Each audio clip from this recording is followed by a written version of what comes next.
Hi ladies and gentlemen, boys and girls, it's Naga Nate here in the Mutts, but with a friend of mine named Jordan, who's basically been a large supporter of the rescue groups, organisations and anyone owning an animal in the Hunter Valley and Newcastle region. Basically, what differentiates your store and what's your store's name and everything like that? Yeah, our store name is Anipet Pet and Crown Warehouse. How do you spell that? A&I. A&I. Yeah, instead of Y, I for animal. I for animal. Excellent. That's what it's supposed to stand for. So yeah. Anipet.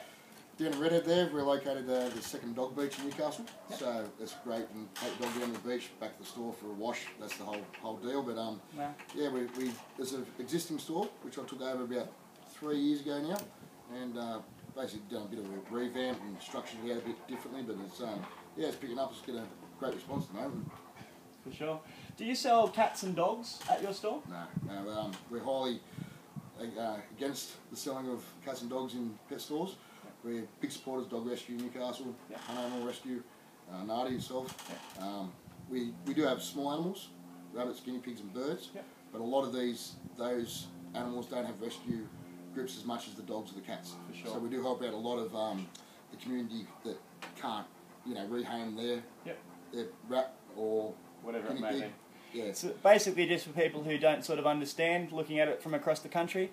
In New South Wales, unlike Queensland, you're allowed to own pet rabbits. They're different than your general sort of field rabbits and everything along those lines with guinea pigs, rabbits and rats. There is not really a great rescue facility, yet Jordan and Anipet has supported in saving those small animals and looking rehoming and basically working with rescue groups.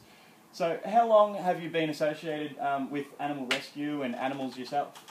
Prior to having Anipet, I worked for the Pet Stock company. Yep.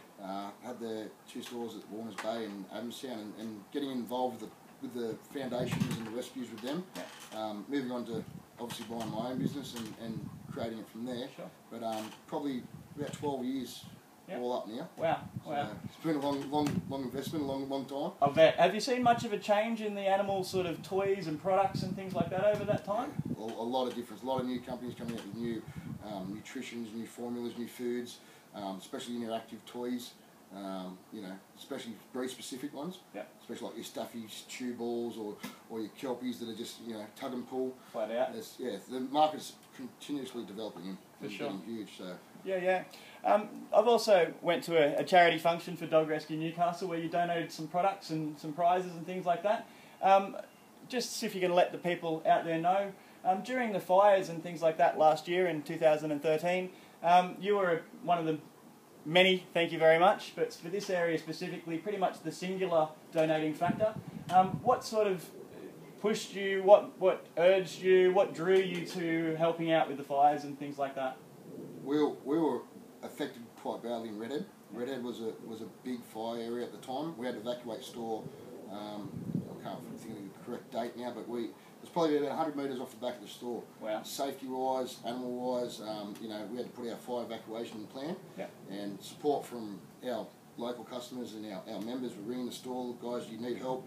We get down there. We had people come down, getting the animals, getting the birds. We had them all ready to go.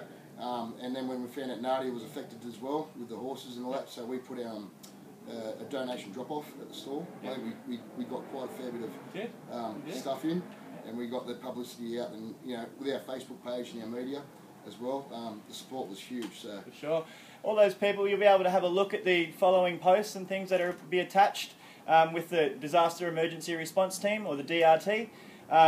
This was the gentleman behind the donations that you're seeing, which was giving food and animal accessories, and pretty much to a situation for the people in the Sydney, Hawkesbury, eventually unfortunately ended up in our own backyard, but giving them food for their animals that they would not have been able to access. And also it was generally the feeling that I got when the people received it was that they were unbelievably blown away that someone in Newcastle owning a singular pet store could give almost $1,000, if not more, worth of product over the time. So first of all, I'd just like to say a big thank you from the animals. No problem at all.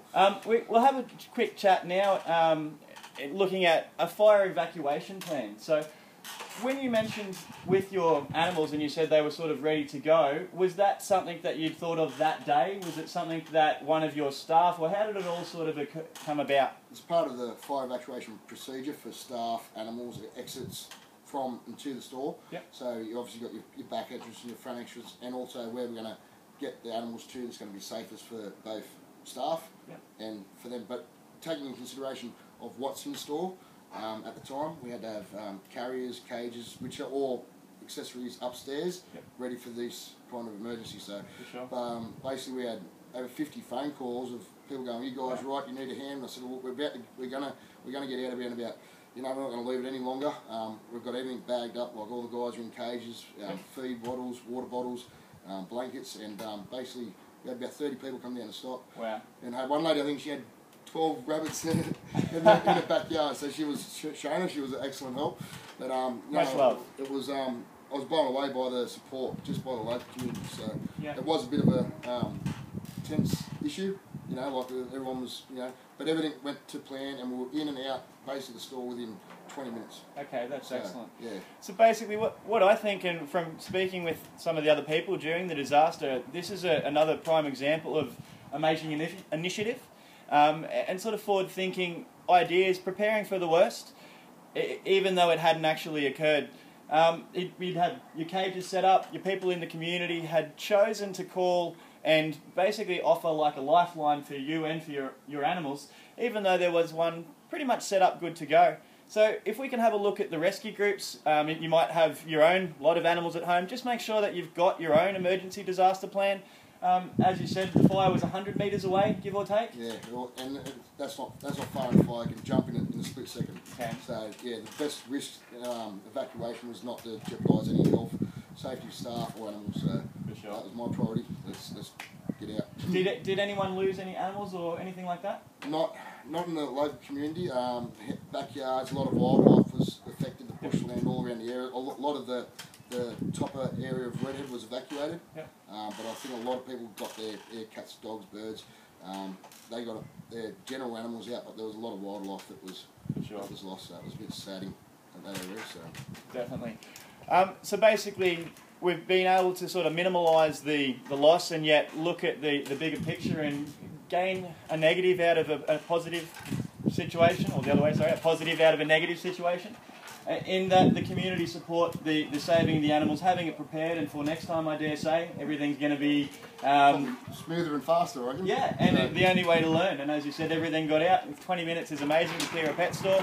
So just keep that in mind. Everyone across the country, wherever you are, it can happen.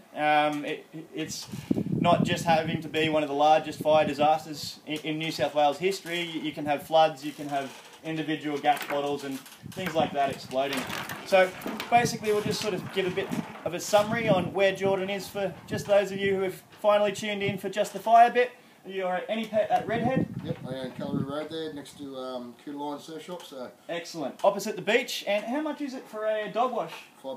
$5. $5 every day. Wow. No, so can't get much cheaper than that. That's it. We have a lot of free dog washes too. Sometimes, so weekend free. So yeah. Magic. Supporting Dog Rescue Newcastle, Hunter Animal Rescue, and numerous other rescue organisations across pretty much the Hunter Valley and inadvertently across the country. So thank you very much for your time, Jordan. Not a problem at all. Appreciate it. Naga people, this is another person we need to admire. Take care from Nate and the Mutts. Thanks, guys.